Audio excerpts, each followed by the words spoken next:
محبت سے ہمیشہ کے لیے معروف ہوگی۔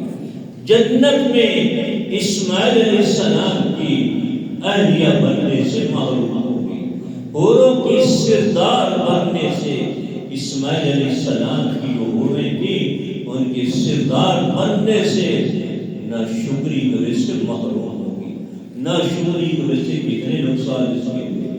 دوسری بیوی فرمانبردار شکر گزار تھی، ہمیشہ ہمیشہ اسماعیل السلام کی رفاقت ملی، ہمیشہ ہمیشہ جنت میں اسماعیل علیہ السلام کی رفاقت ملی، حضرت اسماعیل علیہ السلام کی حوروں کی سردار ملی۔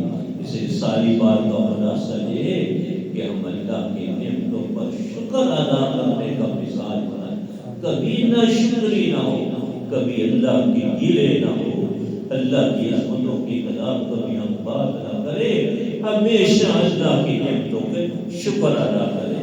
حدیث میں اللہ کی نعمتوں کے شکر ادا کرنے کے 3 طریقے بتائے۔ کتنے طریقے؟ 3۔ معمول بناؤ گے انشاءاللہ؟ پھر بناؤ گے معمول انشاءاللہ؟ پہلی تو شکر کی مختلف دعائیں ہیں، بہت بڑی جامع دعا ہے حدیث میں، اللہ کی انعاموں کو خوشیوں کو دے کر اس دعا کو پڑھنا۔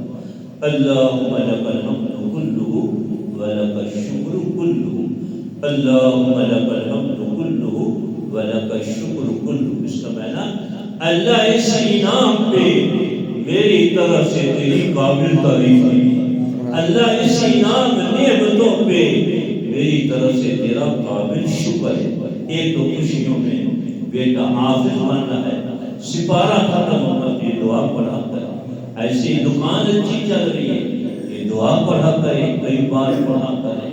ایسے فیکٹری اچھی ہے، ملازمت اچھی ملی ہے، کہیں سے خوشی ملی ہے، یہ دعا کو پڑھا۔ دعا کیا پڑھا؟ اللہم لک الحمد کلہ ولک الشکر کلہ۔ مجھے آواز پڑھا، اللہم لک الحمد کلہ ولک الشکر کلہ۔ اور بھی بہت ساری شکر کی دعائیں لیکن بہت جامع دعائیں۔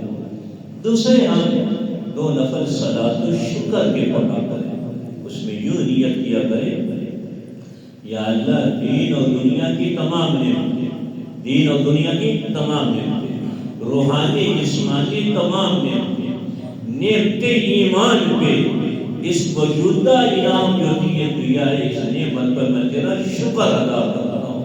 ہم روزانہ 2 نفل صلاۃ الشکر کی اللہ کی نعمتوں پر پڑھیں گے تو قریب اللہ انعاموں کے دریا بہا دیں گے، رحمتوں برکتوں بہاروں کے دریا بہا دیں گے۔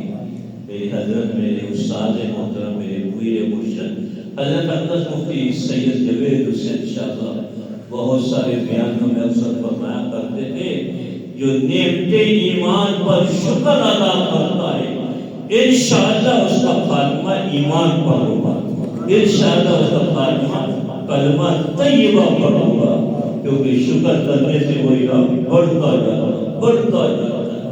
نعمت ایمان پہ شکر ادا کریں گے انشاءاللہ خاتمہ کلمہ طیبہ پر ہوگا۔ کلمہ طیبہ پر خاتمے کی اتنی بڑی بشارت ہے، من کان آخر کلامہ لا الہ الا اللہ دخل الجنہ۔ حضور اقدس صلی اللہ علیہ وسلم کا ارشاد ہے، جس کو موت کے وقت کلمہ طیبہ نصیب ہو گیا وہ جنت میں داخل ہو گیا۔ تو اب یوں نیت کرنی، آپ یاد بھی کرتے ہیں، یا اللہ دین اور دنیا کی تمام نعمتوں، دین اور دنیا کی تمام نعمتوں، روحانی